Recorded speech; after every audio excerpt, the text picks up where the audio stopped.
Justin Gaethje. Oh my goodness, guys. I have liked Justin Gaethje for a period of time. Does that sound like you? Does that sound like something you can relate with? I like him more now. And I have a little bit more of a history with Justin than some of you might, just in that I was the commentator for World Series of Fighting. So when Justin became a threat in MMA, he didn't become a star, but he became a threat. The boys in the locker room knew who he was. He did that in World Series of Fighting. I just happened to be there to follow them around the country. And I mean, I saw every one of his fights. For the period of time that I was there, I called every single one of his fights. So I saw him. I just knew who he was. He wasn't a star. He had arguably the greatest, he's within top 3 for sure, but arguably the greatest UFC debut in history. It would be right up there with Conor McGregor's. It would be right up there with Brock Lesnar's. Brock lost the fight, but it was still between those three for the single greatest debut.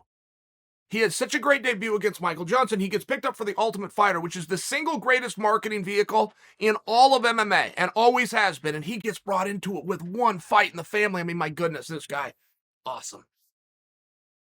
Okay, well, he's still peaked out. What do you want me to do? He seems like an interesting guy. He's tough as hell. I mean, what do you want me to do? I don't deny those things, but I also can't take that to Sports Illustrated and get you the cover. I just can't. I need more. Well, turns out Gaethje has more.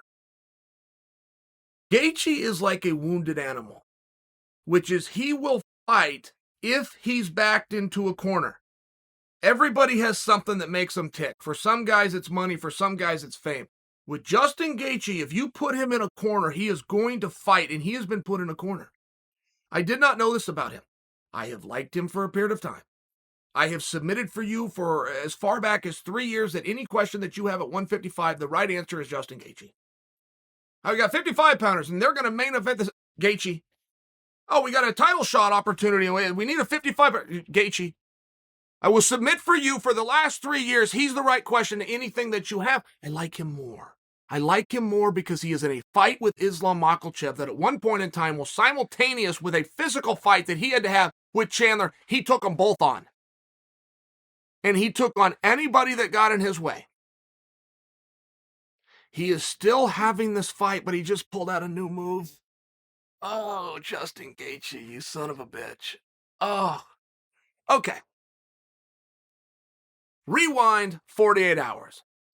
Islam and Gaethje are in the most public fight that I have ever seen in MMA for two guys who never offered to fight each other.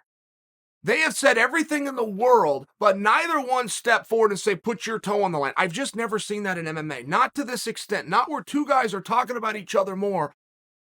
But not only do they not have a fight, they're not even trying to get a fight. Justin Gaethje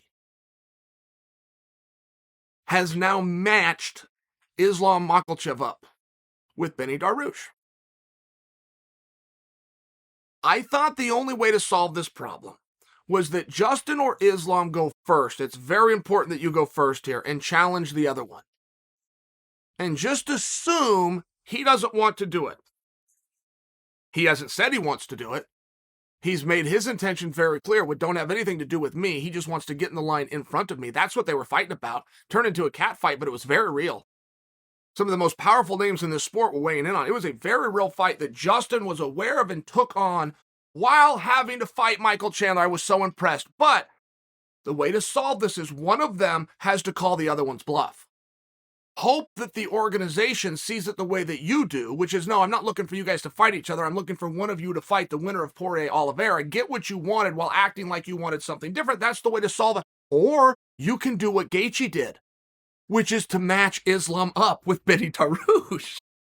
It's so brilliant.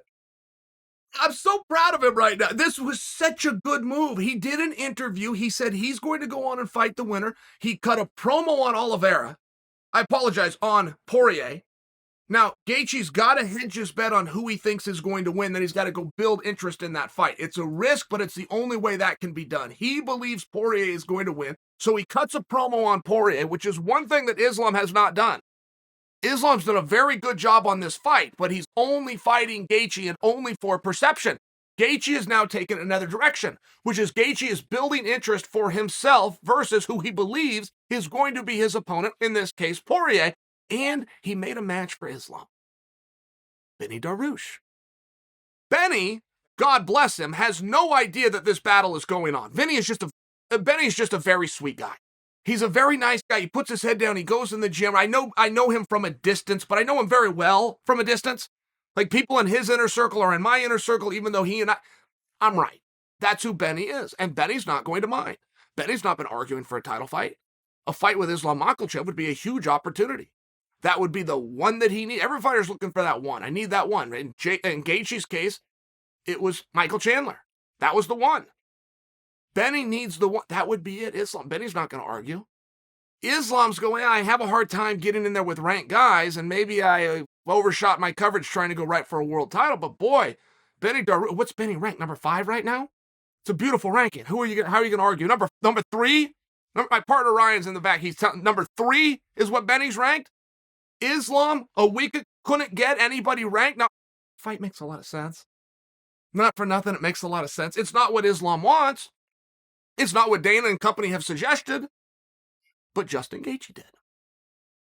Justin Gaethje has built interest in a fight with him and Poirier. Has, in my belief, always held the position of number 1 contender. I have never thought that this was as realistic of a conversation as the media has. I think it's very clear that it's Justin Gaethje, but I'm willing to listen. I'm always willing to be wrong if you confront me with evidence that I had not previously considered.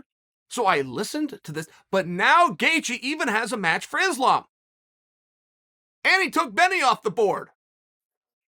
This was great. And if you guys missed it, I had to bring it to your attention.